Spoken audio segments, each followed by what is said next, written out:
I've been waiting quite a long time to finally be able to do a full video review. Actually just been waiting a long time in general to get my hands on this beautiful mic right here, which is blending into my shirt, which I probably should have worn a different shirt. But this is the King B2 from Neat Microphones, and we're going to be doing a review of this magnificent microphone. This wasn't written with your comfort in mind. Nah. Made my decision, wasn't tough to decide. Nah. Me and my boys, we get it done every time. Gotta earn it, you can't just jump in the line. You'll get rushed to the side. I top my division. I've been building since I started. In the parking lot, I parked it. I came in while picking targets. My career cannot be tarnished. I'm a champion regardless. Celebrate, but this is a different kind of lucha party. We are not alike. Before we kick this video off, I want to give a huge shout out to Neat Microphones for sending over the King B2. They did provide it for me to be able to do my review. They're not seeing this review before you guys are, so, you know, hey, you get first access to it. They'll be seeing it after. But again, thank you guys over at Neat Microphones for the opportunity, because I have been thoroughly looking forward to covering this microphone. Like I'm always, you know, as someone who's a tech head, I'm always looking for the latest and greatest tech and what is something that could, you know, help me create better. And I've just had so many people tell me, like, Mikhail, you need to try out the Neat Microphones King B, and you need to look out for the King B2. Shout out to my friend Grounded Tech, formerly Guys, for telling me how wonderful the King B line of microphones is, because man, it is.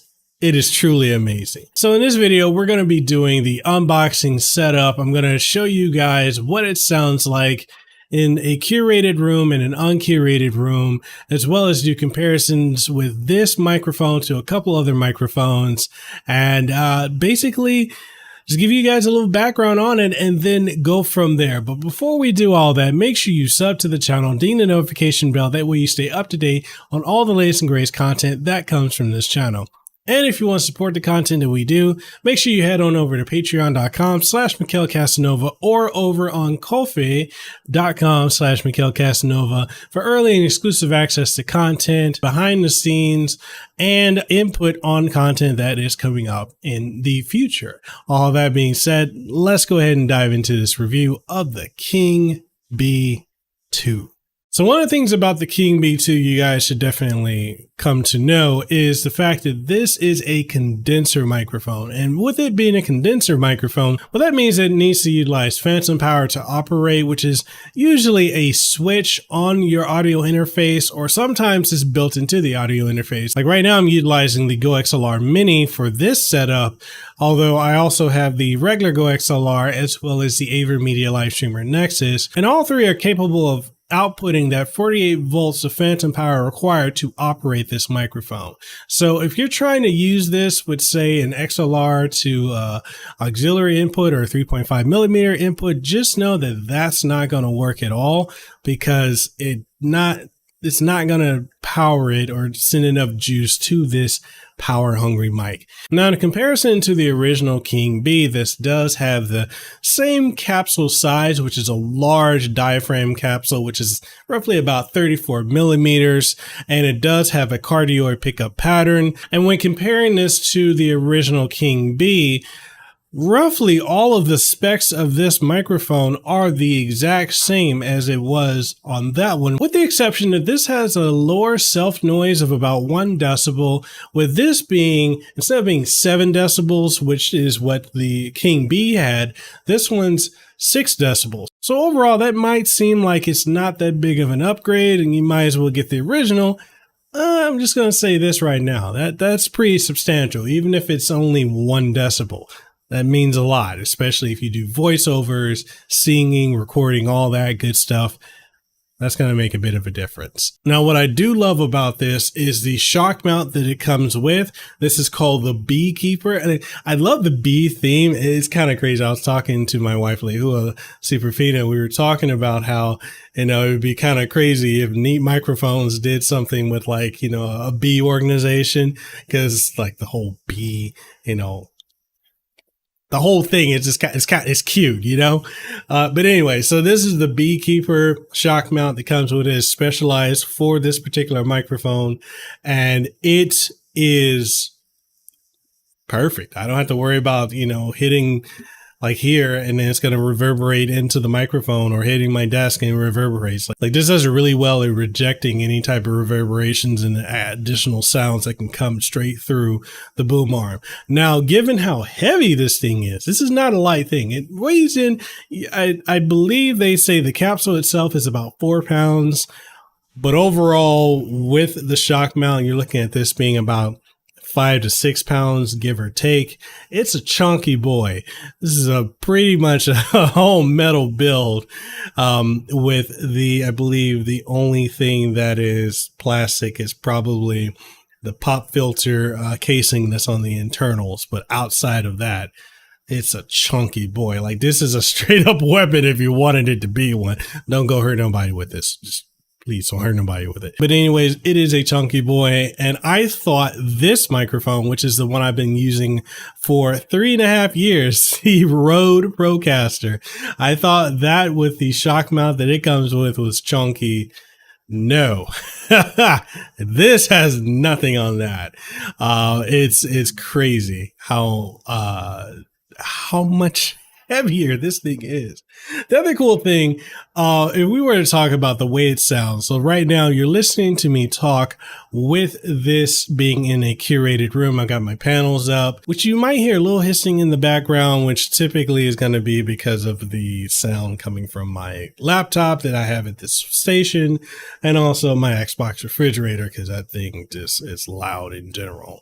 But you might hear a little bit of it, but not too much. Is mainly going to be focusing on my voice. Now, I'm going to also let you hear this when it's in an uncurated room, which, hey, let's not waste any time. Let me just go ahead and play it for you right now. So aside from the fact I've cleaned up my room, this is what it sounds like when I remove all the curation for the room. So you're just going to be hearing this as it is. So everything is running from the fans on my laptop to, well, my Xbox refrigerator, because that thing is loud. You're going to hear everything. All the noises are going to pick up. They may sound a little faint, or they may be coming through depending on what you're using to play this back on. This is what it's going to sound like when it's not curated. Okay, so the next thing we should try out and see is how good is this microphone at rejecting plosives, or minimalizing the harshness of plosives, because typically you want a pop filter, and this has one built into it. So let's go ahead and do that. Peter picked the hypo pickup pop. It's the best I got. It's all I got, man. Don't judge me. But it's pretty good at rejecting a lot of the harshness of plosives. So now what we're going to do is we're going to do comparison of audio, because you've heard what this sounds like. Now I want you to be able to hear what the other microphones sound like, such as the Rode Procaster, as well as the BumbleBee, which is a USB neat microphone. And also you can hear the XLR microphone that I've been utilizing on my main setup, even though this is going to switch and this is going to go to that setup. I like it in here because I've been doing a lot of recording in here, but you're going to hear what the AVerMedia 33 microphone, which is an XLR microphone, you're going to hear what that sounds like very, very shortly. And this is the AVerMedia Live Streamer Mic 330.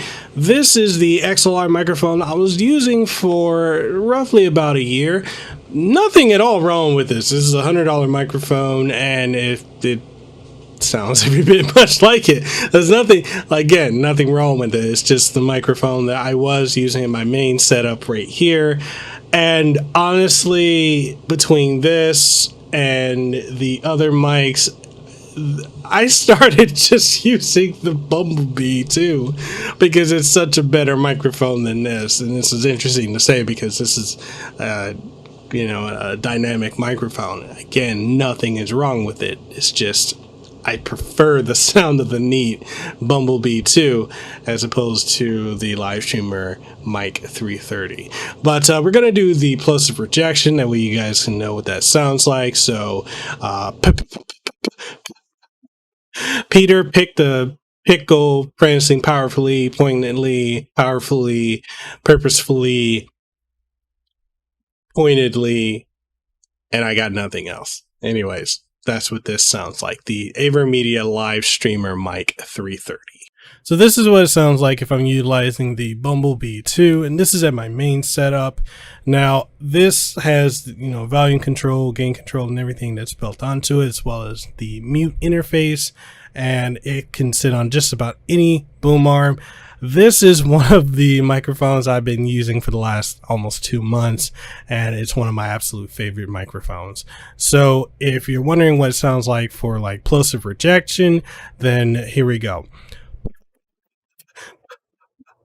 Peter picked the pipe, picking, peckerishly, popping, prancing, playfully, powerfully, poignantly. Yeah, I got nothing else. That's what the plosives sound like. So yeah, now you know what this sounds like. And this is a comfortable microphone. I literally stopped using my AVerMedia XLR microphone just to use this, because this was my daily driver for all my content.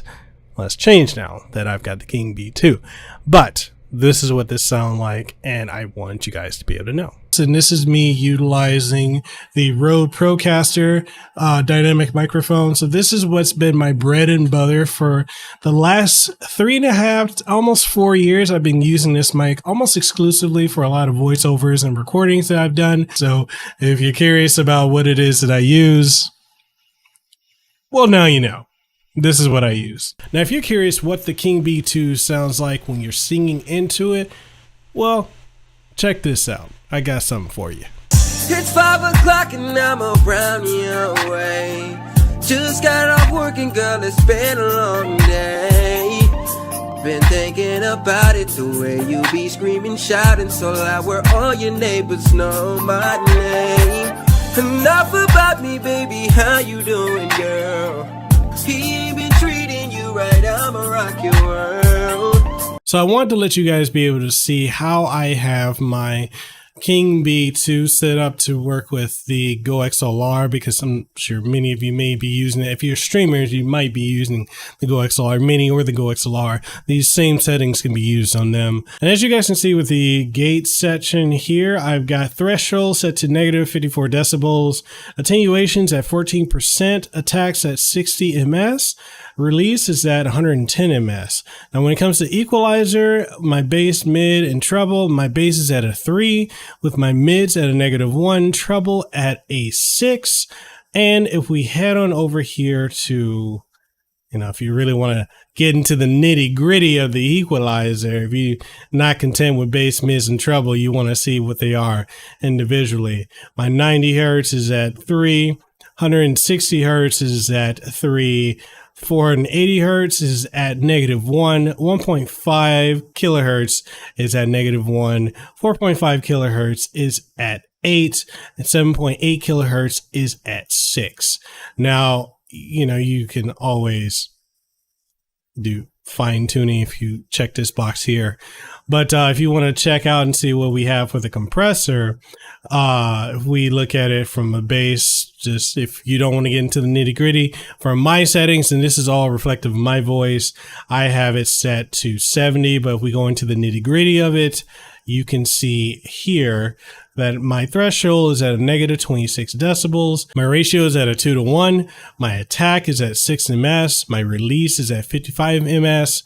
And makeup gain is set to 10 decibels. So here I am in the mic setup. I've got it set to 30 decibels. That way you guys can see how I have it set up for my voice and everything that I'm doing with it. So this is, if you're using it with the GoXLR or GoXLR Mini, if you want an idea of like where's some quick settings I can use, hey, well, you got it right here. Just jot down everything I've got. But this is what I use to work for my voice. Okay, so now we're utilizing the King Bee 2 with the AVerMedia live streamer NEXUS, which is an audio interface and basically an all-in-one streaming tool that combines kind of the Stream Deck with the GoXLR all in one package. So what we're doing now is I want to test it. This also is giving out the plus 48 volts for the phantom power to power this microphone.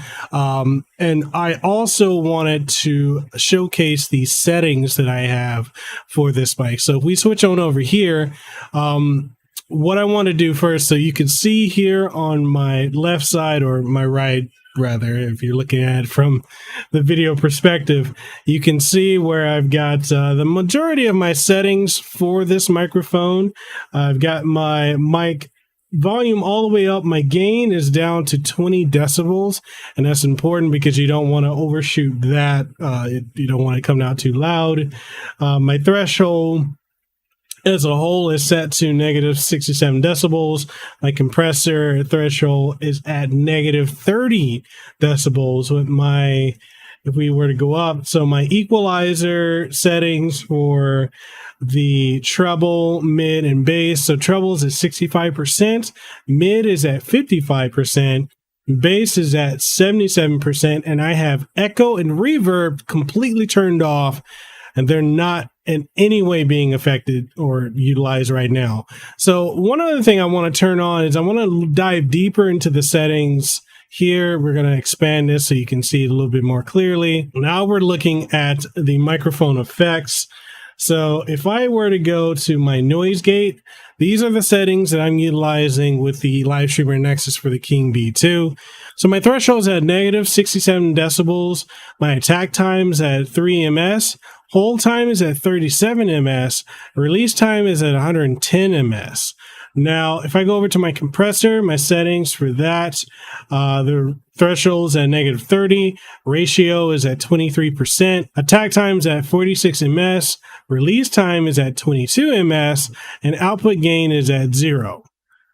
Equalizer, these are the settings I'm using. I'm utilizing bright and bassy, although I could change it to mid boost or ultra bass boost or presence or custom. I typically like bright and bassy, but we'll just use presence for right now. You can hear as I'm selecting different things how it alternates, but these are the settings that I'm utilizing for that. For my bass, for the equalizer settings, if I have it on presence, it's going to be 50 hertz is going to be at 5 decibel, 100 hertz is going to be at 5 decibels, and 250 hertz is going to be at 4 decibels. And for my mids, I've got 500 hertz at 0, 1000 at 0, and 4000 at 2 decibels. Treble is at 8000 hertz, 5 decibels, and 16,000 hertz at 3 decibels. Now, echo and reverb I keep off because I don't need to utilize these functionalities. I mean, I could turn them on if I wanted to, and you can hear the difference, although they're not needed. Or if I want to turn on reverb and activate any of the different settings, so small space, or medium space, or large space, I just turn it off because I don't ever use it and I don't really need to. But those are the settings that I utilize when it comes to using this microphone with the live streamer NEXUS. That way you guys will know if you have a live streamer NEXUS, you'll have like an idea of like what to, probably if your voice is similar, like a deep bassy voice like mine, you'll know what to like configure it to so that you can get that clear, crisp sound. Hi. Future Mikhail here. I wanted to interrupt this review of the King Bee 2 and have a little section carved out because I think it's important for you guys to be able to hear, not just from me and my thoughts and the usages I have for the King Bee 2, the BumbleBee 2, and the Skyline microphone. As you know, I've reviewed all of them, but I also think it's important for you to hear from the heads of the company. And I'm talking about none other than Skipper Wise, who is the founder and president of Neat Microphones, as well as David Angress, who is the head of Neat Microphones and the vice president. You're going to be hearing an excerpt from the podcast that I did with both of them. And if you're curious about what that podcast is like, the link for that will be in the description below. So without further ado, let's go ahead and hear from those two gentlemen. everything about us at Neat, and what we first started in the microphone industry, was how can we create a better image? How can we help people capture sound and get what's unlocked in their head onto some type of a recording that they could share with others? So our idea is be able to help people sound better, communicate better, so that their message is better. Whether you're doing a podcast, whether you're doing gaming and you're communicating with somebody through a gaming thing, whether you're doing some type of Skype call and you're talking with your family, if you're doing music and you want to capture your voice, your guitar playing, all that stuff is part of capturing sound and getting that emotional message out in the best way possible.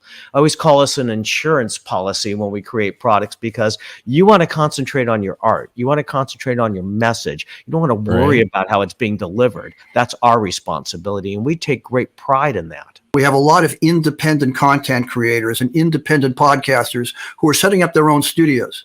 You don't have to spend hundreds of thousands, or going back far enough, even millions of dollars, to build a studio to be able to accomplish those goals anymore.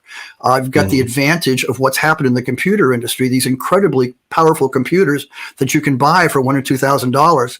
We load the software on top and you have a recording studio, and with a few peripherals, you're ready to go. But budgets for microphones for most of the people who are involved in that category of recording aren't $500, $1,000, or $3,000. And of course, there are many fine microphones out there in those kinds of price ranges. And there have been, over the last few years, some pretty good microphones at lower price points. Our objective was to capture what made those much more expensive microphones sound so good, and figure out how to bring that down into a price band that works for today's customer. And that's what you're talking into fundamentally. A few years ago, it would have been impossible to get that sound for that price. And with that being said, that's the review for the King B2 from Neat Microphones. Again, shout out to Neat Microphones for providing the review unit, because I have been waiting so long to just be able to cover this.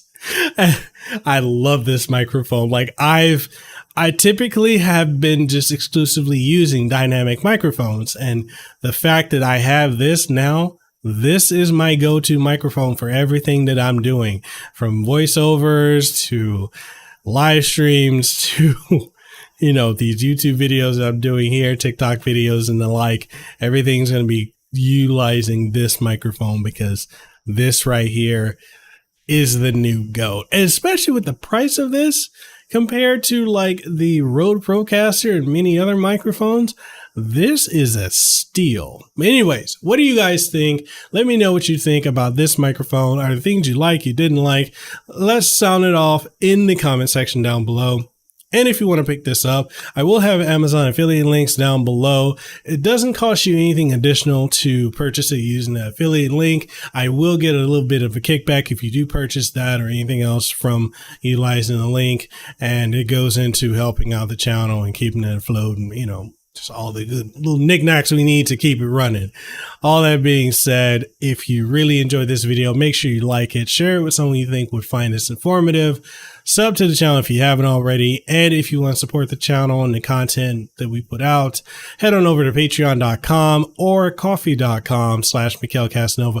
It's /Mikhail Casanova for both. That way you can get early access as well as behind the scenes insight into upcoming content that will be coming out and input on what we're going to be doing on the channel. And if you want to continue to support, we do have merch over on Teespring and TeePublic. Links for everything is going to be down in the description below. All that being said, I hope you guys have a great aloha rest of your day. And if you didn't have an aloha rest of your day, or an aloha day in general, what are you doing? Go have an aloha day. And all that being said, I'll see you guys in the next one. Peace. Mahalo for your time. If you found this episode to be incredibly enjoyable, informative, or if there's anything you gain from it, or any insight, or anything that's good that you really enjoyed, make sure whatever platform you're listening to it on, or if you're watching it, leave a comment if that's available on the platform, like it, share it around with someone you think would enjoy it, and give us some feedback, because your feedback is exactly what we need to keep this show going. And if you're wondering what are some ways that you you could support the show, we got various ways. We've got Patreon, we have channel memberships over on YouTube, as well as Subscribestar, Coffee, and so much more. Links for everything will be in the description. Check that out. And with all that being said, I hope you have an aloha rest of your day. Let them know that I'm next level. I'm a whole new kind of guy. Yeah.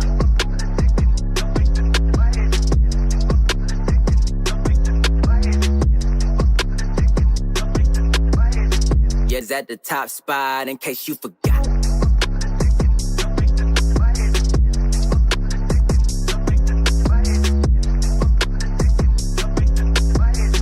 We the ones that got the block hot, bullet got the shot.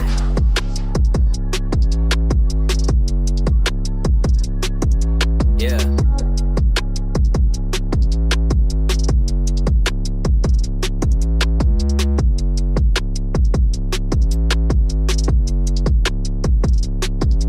Look.